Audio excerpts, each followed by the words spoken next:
ونستهديه ونؤمن به ونتوكل عليه ونبني الخير كله ونعوذ بالله تعالى من شرور أنفسنا وسيئات أعمالنا من يهده الله فلا مضل له ومن يضلله فلا هادي له وأشهد أن لا إله إلا الله وحده لا شريك له الملك القهار وأشهد أن سيدنا محمدا عبده ورسوله النبي المختار اللهم صل وسلم وبارك على حبيب هذه الأمة محمد بن عبد الله وعلى آله وصحبه وكل من اتبع بهداهم وعمل بسنته إلى يوم الدين. إن الله جل وعلا يقول في محكم تنزيله بعد أعوذ بالله من الشيطان الرجيم: ومن الناس من يشتري لهو الحديث ليضل عن سبيل الله ويتخذها هزوا أولئك لهم عذاب مهين وإذا تتلى عليه آياتنا ولى مستكبرا كأن لم يسمعها كأن في أذنيه وقرا فبشره بعذاب أليم. أيها الإخوة المسلمون، أوصيكم عباد الله ونفسي أولا بتقوى الله وطاعته واعلموا أن الفوز للمتقين فنسأل الله أن يجعلنا من المتقين. Watukufu Waislamu, hotuba yetu ya leo inshallah katika dakika hizi chache kabisa tutaishi na mada ambayo inasema an-nahyu an istima' ila al-aghani wal ma'azif, makatazo yaliyokuja juu ya kusikiliza maswali ya nyimbo na music kwa ujumla. Watukufu Waislamu, leo hii tutaishi katika mada hii kwa sababu katika jamii ya Waislamu inaonekana hasa katika rika ya vijana swali la kusikiliza nyimbo na music imeonekana kama ni kitu cha kawaida, na bali inaonekana kama wewe si mtu wa kusikiliza nyimbo na music, unaonekana kama ni mtu ambaye umepitiwa na wakati. Sasa tuangalie sheria yetu ya Kiislamu inaelekeza vipi juu ya swali hili. Je, inakubalika mtu kusikiliza nyimbo na maswali ya music au swali hili linakatazwa? Kwa hiyo tega sikio kwa vizuri kabisa na nakunasi, kwa vile hapa huko ni sehemu ya darasa, usisinzie. Lengo na madhumuni tuichukue hotuba hii tuifanyie kazi, na ndipo manufaa ya hotuba yatakayopatikana kwa Waislamu. Ikhwatul muslimun, kwa hakika zimekuja aya mbalimbali katika Qur'an ambazo nyingine ziko wazi, nyingine mpaka uingie katika sharhi za tafsiri za maulama ndio uweze kufahamu kwa zinakataza nyimbo na music. Moja katika aya hiyo tuanze na aya Allah subhanahu wa ta'ala iliyo katika sura Luqman aya nambari 6, pale Allah subhanahu wa ta'ala aliposema kutoa tangazo ambalo sio kwamba alikuwa akitoa kwa kubahatisha, bali ni hakika kabisa na ndivyo inavyoonekana katika jamii yetu Waislamu. Allah subhanahu wa ta'ala anasema wa minan nasi, wako baadhi ya watu, man yashtari lahu alhadithi, wanaonunua maneno ya upuuzi. Sasa unaweza kujiuliza maneno ya upuuzi ni nini katika aya hii? Tafsiri ambayo maulama wengi wameenda kuitafsiri maneno ya upuuzi ni maswali ya nyimbo na maswali zima ya music. Lengo nini? Ni dhilla an sabilillah, ili kuwapoteza watu kutokana na njia ya Allah, kwa sababu mara nyingi watatii watu kama hao, au mara nyingi watajikutia kwamba wanazama katika mambo hayo ya music na maswali ya nyimbo, wataacha masala ya kumtaja Allah subhanahu wa ta'ala kwa tena bighairi ilmi, basi na kutambua wao wenyewe wanaweza kuona kwamba wanaijenga jamii, kumbe wanaiharibu jamii kupitia ile maswali ya music na kusikiliza nyimbo. Wayattakhidha huzwa, na kuifanya dini ya Allah ni sehemu ya istihzai tu ya maswala mzaha, kama kwamba dini iliyoruhusu watu tu kufanya wanaojisikia wao wenyewe. Kwa hivi ndivyo Allah subhanahu wa ta'ala akitoa tahadhari kwa maana ya makatazo, anatuonya mimi na wewe tusiwe katika watu hao ambao tunatafuta mambo ya upuuzi, vifaa ala za music tukawatoa watu katika taa, baada ya kuingiza watu katika kumwabudu Allah subhanahu wa ta'ala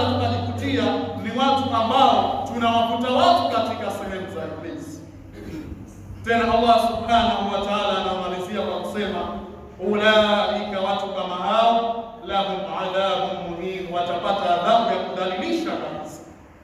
Kwa maana yoyote yule ambaye atakuwa ananunua vifaa vya muziki au vya nyimbo kwa lengo la kuwasikiliza yeye, ima na kuipotosha jamii, ima na kizazi kilichopo, aelewe kwamba Allah subhanahu wa ta'ala ameshaandaa adhabu kali kwa mtu huyo. Sasa ikiwa mimi na wewe kama tunaiweza adhabu ya Allah, tukihisi kwamba kusikiliza nyimbo, kufadhilisha kusikiliza nyimbo na music ndio starehe zetu, basi na kufanya, lakini tukihisi kwamba hatuna uwezo wa kuikabili adhabu ya Allah subhanahu wa ta'ala, basi haraka kabisa tuachane na tabia hii.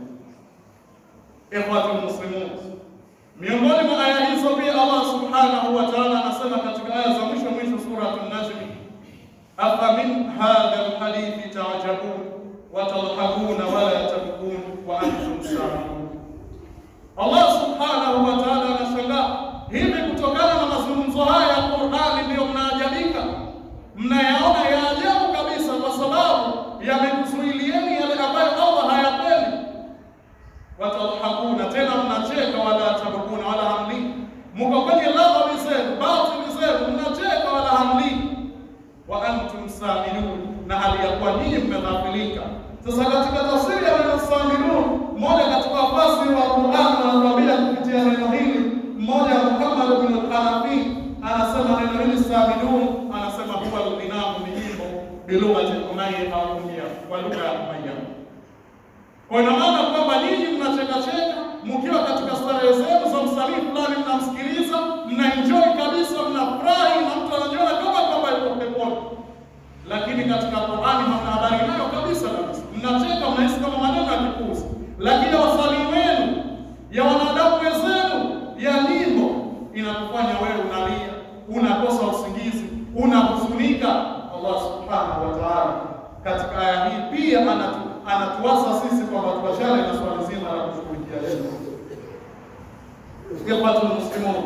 Lakini katika aya nyingine ambayo Allah subhanahu wa ta'ala katika pale ambapo amezitaja sifa za waja wa Allah ibadur rahman katika suratul al-Furqan, aya za mwisho kule, Allah subhanahu wa ta'ala anasema walladhina la yashhaduna az-zura, na wale ambao katika sifa za waumini wa kweli hawaangalia, hawashuhudii mambo ya zuru.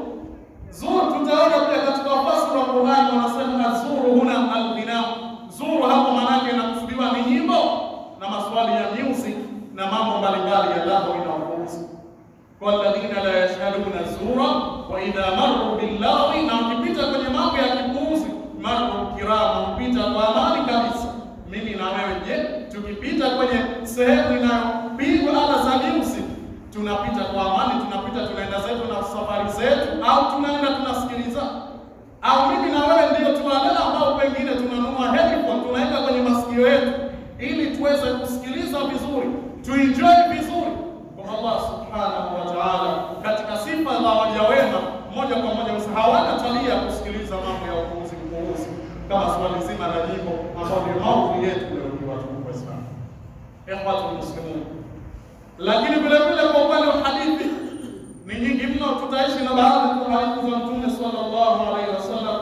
Moja katika hadithi aliyopokea Abi Malik al-Ash'ari, Mtume sallallahu alaihi wasallam sami'a Rasulullah sallallahu alaihi wasallam, kwamba mfano kamsikia Mtume sallallahu alaihi wasallam yakula, anasema hivi, na sisi tunatakiwa tuyasikilize nini Mtume kasema, ili mwenye alinaye kuhusu jambo hilo kama ni sehemu ya urefu ajirekebishe, na ambaye kama itakuwa hana tabia hiyo aweze kumwomba Allah zaidi na zaidi ili amwepushe zaidi na tabia hiyo.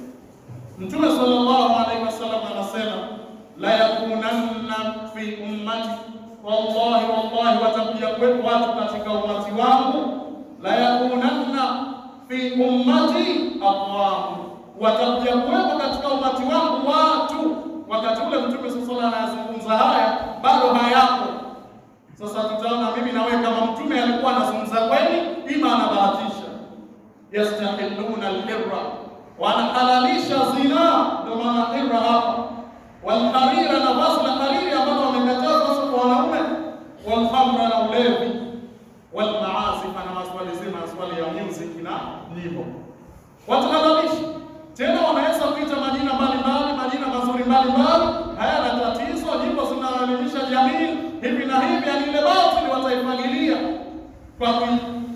kwa kuishajiisha jamii iweze kuingia kwenye batili ile. Na haya bila shaka watukufu wa Islamu yako.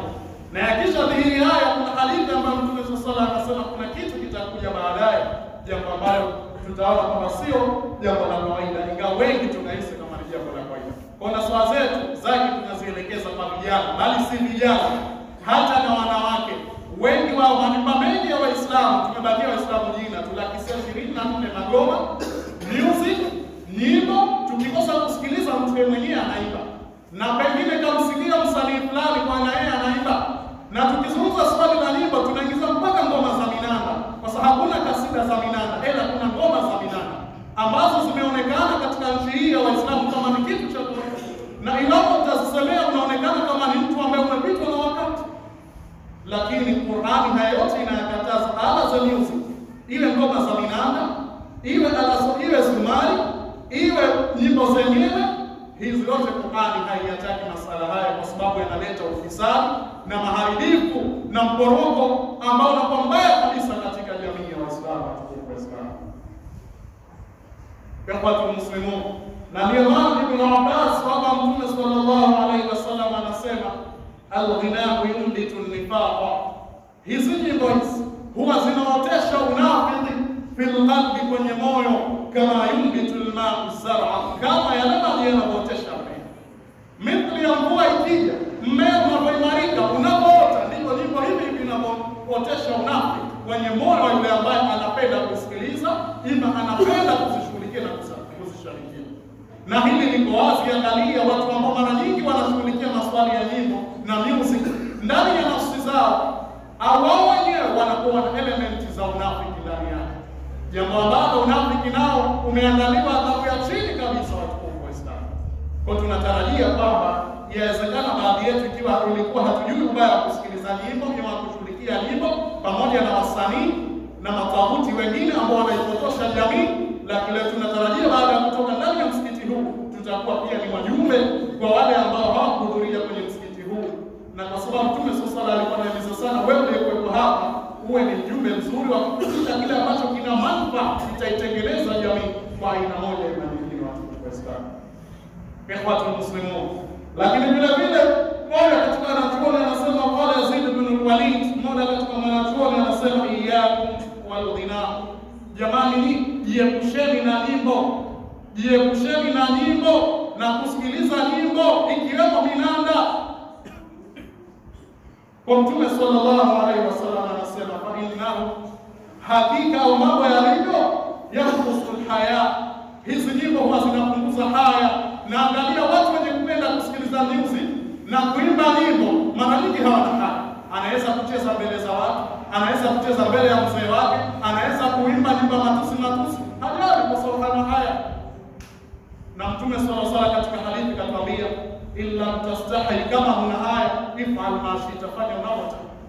Na sio kwa maana anaamrisha, bali ni tahdid, anatisha.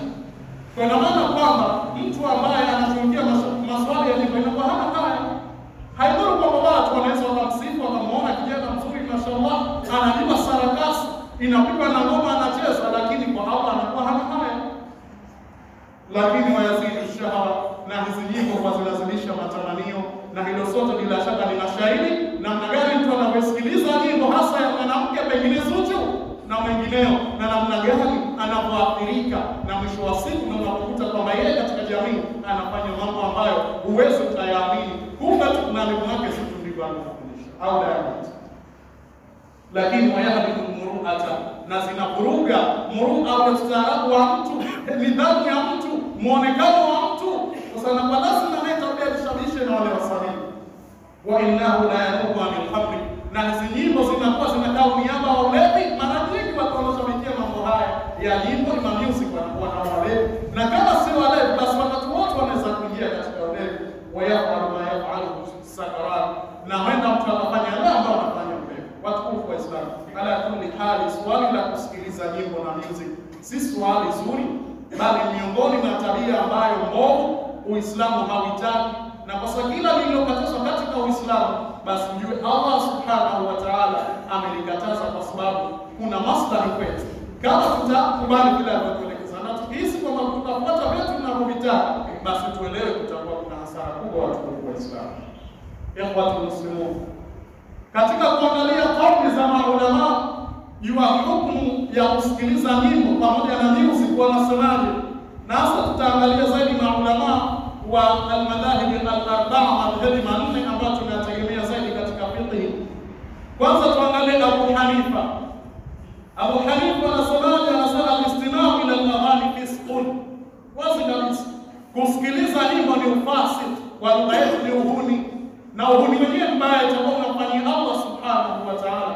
Kwa hiyo hata siku ambayo utakutana naye atakuwa hana huruma dhidi yako. Watukufu Waislamu, mtosheke na hilo kwamba nyimbo si jambo zuri. Lakini vile vile kuja katika Imam Malik, na kwa sababu tumeanza na bwana mkubwa Abu Hanifa, kwa sababu Abu Hanifa ndio shehe mkubwa madhhabi haya manne. Abu Hanifa amemsomesha Imam Malik, na Imam Malik amsomesha Imam Shafi, na Imam Shafi amsomesha Ahmad ibn Hanbal. Wote tunaona kauli zao vya swali hili. Baadhi ya wakati huwa wanatofautiana katika kauli za kielimu, na baadhi ya wakati mara nyingine huwafikiana. Kwa Imam Malik anasema, naye vile vile anasema, naye kwa sababu ulizwa swali nini hukumu ya kusikiliza nyimbo, anasema fisqul. Nyimbo, kusikiliza nyimbo na music tunahusisha ni pamoja na maswali ya minada, kwa sababu jumla ya nyimbo kisheria, hata kama umeapa jina mpaka sina, kwa sababu tunasema hili fisqul ni uhuni. Lakini vile vile tukiangalia bwana mkubwa al-Imam Shafi anasema swali la nyimbo, kusikiliza nyimbo na music kwa jumla lahu makruhun, ni upuuzi ambao unachukiza, wa manistakthara, na mtu ambaye atazidisha kusikiliza nyimbo na muziki turadu shahadatu, hata shahidi wake utarejeshwa, hafai kuwa shahidi. Kwa hiyo kama kwenye kufungishwa ndoa hafai kuwa shahidi, leo watu wangapi tunaweka mashahidi hali ya kuwa wao tunawajua hawa ni wana music, hawa ndio saa 24 kazi yao kushughulikia masuala haya. Lakini tukiangalia pia tukimalizia kwa Ahmad ibn Hanbal, ya asema al-ghina'u yumlitu nifaqa, nyimbo huotesha unafiki fil qalbi, kwenye moyo, wala yutibu, ni wala mimi hazinipendezeshi. Ndio kauli ya Ahmad ibn Hanbal. Kwa hiyo nasema fahadha ijma'u min al-a'immati al-arba'a, kwa hii ndio makubaliano ya maimamu wanne ala tahrimihi, ndio karamu wa nyimbo, wa fi hadha muqni'un liman yuridu al-haqqa, tena sana katika hili jambo linaisha kwa mwenye kutaka. Famadha ba'da al-haqq illa al-dhalal, kwenye Qur'ani kuna aya Allah anasema kuna nini tena baada ya haki isipokuwa kupotea. Mtu akafika labda akatetea bwana ni karaha, lakini zinaelimisha. Kuna nini haki ambayo tayari na ulama wameshadirisha. Kwa mimi na wewe tutosheke tu kwamba swali la kusikiliza nyimbo si swali zuri. Kwenye majumba yetu tujizoeshe kusoma Qur'an, na watoto wetu tuwazoeshe hivyo. Hii itatusababisha sisi kuokoka na majanga mbalimbali, kwa sababu ya kuadhimisha magoma music na nyimbo. Ndio unakuta nyumba nyingi leo zina mashaka mbalimbali, zina mashaka ya shetani, zina mashaka ya kila sehemu, kwa sababu nyumba zetu tumezifanya vikao vya ibilisi. Watukufu Waislamu, tumuombe Allah subhanahu wa ta'ala asikize na maisha ya dini zetu na turuzuku kufanya kazi kwa vitendo kabisa. Allahu tabaraka wa ta'ala yaqul wa biqawlihi yahtadil muhtadun wa idha quri'a al-Qur'an fastami'u lahu wa ansitu la'allakum turhamun. Wa qala 'azza min qa'ilin 'alim fa idha qara'ta al-Qur'ana fasta'id billahi minash shaytanir rajim. A'udhu billahi minash shaytanir rajim. Wattaqu yawman turja'una fihi ila Allah thumma tuwaffa kullu nafsin bima kasabat wa hum la yuzlamun. Barakallahu li wa lakum bil Qur'anil 'azim wa nafa'ani wa iyyakum bil ayati wa dhikril hakim. Aqulu qawli hadha wa astaghfirullaha al-'azim li wa lakum fastaghfiruhu ya fawzal mustaghfirin wa ya najatal tahbin wa Allahu muqimuna bil ijabah.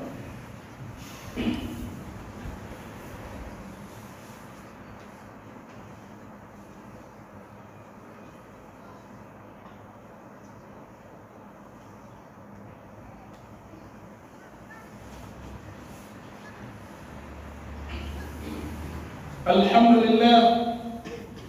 لله رب العالمين، والعاقبة للمتقين ولا عدوان إلا على الظالمين، وأشهد أن لا إله إلا الله وحده لا شريك له، وأشهد أن محمدا عبده ورسوله صلوات الله وسلامه عليه وعلى آله وصحبه الغر الميامين. يقول الله جل وعلا في كتابه العزيز: يا أيها الذين آمنوا اتقوا الله حق تقاته ولا تموتن إلا وأنتم مسلمون. أما بعد، أوصيكم عباد الله ونفسي بتقوى الله وطاعته، واعلموا علم اليقين أن الفوز والنجاة للمتقين، فنسأل الله أن يجعلنا من المتقين. Watukufu Waislamu, sinabudi kukuhusieni kwa mara ya pili kama ilivyowajibu kuhusia nafsi yangu juu ya swali zima la kumcha Allah subhanahu wa ta'ala katika maisha yetu ya kila siku. Na ikiwa unakumbuka vizuri kabisa, bila shaka maudhui yetu leo ni makatazo yaliyokuja juu ya kusikiliza nyimbo na music, na kuwa kama ni sehemu ambayo tumeishi kama ni sehemu ya burudani, kumbe Uislamu ni swali tunaliangalia pengine kabisa. Na katika hotuba hii ya pili inshallah tutaishi kiasi na hadithi mbili nazo kabisa, lakini tutaanza na aya ya Allah subhanahu wa ta'ala ambayo ametoa tangazo rasmi katika sura Bani Israil. Katika aya nambari 64 Allah subhanahu wa ta'ala anasema kumwambia mashaitani kama Iblis: wastafziz man istata'ta minhum bisawti. Iblis, we wachochea wale ambao utawaweza kwa sauti yako, miongoni mwao kwa sauti yako, ambao tutakuja kuona tafsiri ya Mujahid mwanafunzi wa Ibn Abbas anasema sauti shaitani hapa ni sauti al-ghina, sauti ya nyimbo. Wachochea. Kwa hiyo wewe tangazia, pengine leo atakuja Diamond sehemu fulani na watu watakwenda kule, watamimilika magari barabarani, usikie mpaka umepata ajali, hali ya kuwa mtu anakufa katika bati kwa tukufu wa Islam. Kwa mute, wastafziz man istata'ta minhum bisawtika, kupitia sauti yako, wa ajlib alaihim, na wavute bikhailika, kwa kutumia farasi, yani kujilia kwa farasi. Wakati ule kwa farasi ndio transport, usafiri wakati ule. Kwa leo magari mbalimbali, warajilika na miguu, na wengine wataenda kwa miguu hasa.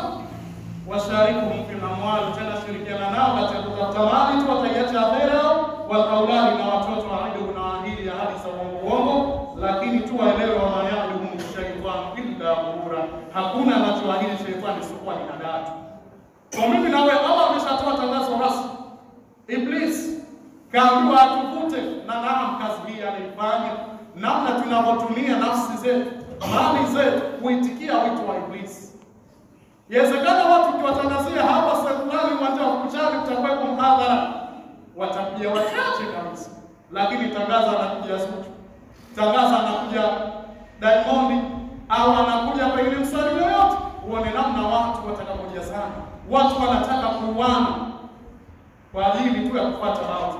Kwa hivi ndivyo ilivyo. Kwa maana hii aya Allah subhanahu wa ta'ala anatoa agizo wazi kwamba mimi na wewe tusiwe rahisi, kwa sababu tumeambiwa katika aya nyingine anachotaka shetani au Iblis kupata kundi tu atakalokuwa wafuasi wake mtondo huyu anachokileta.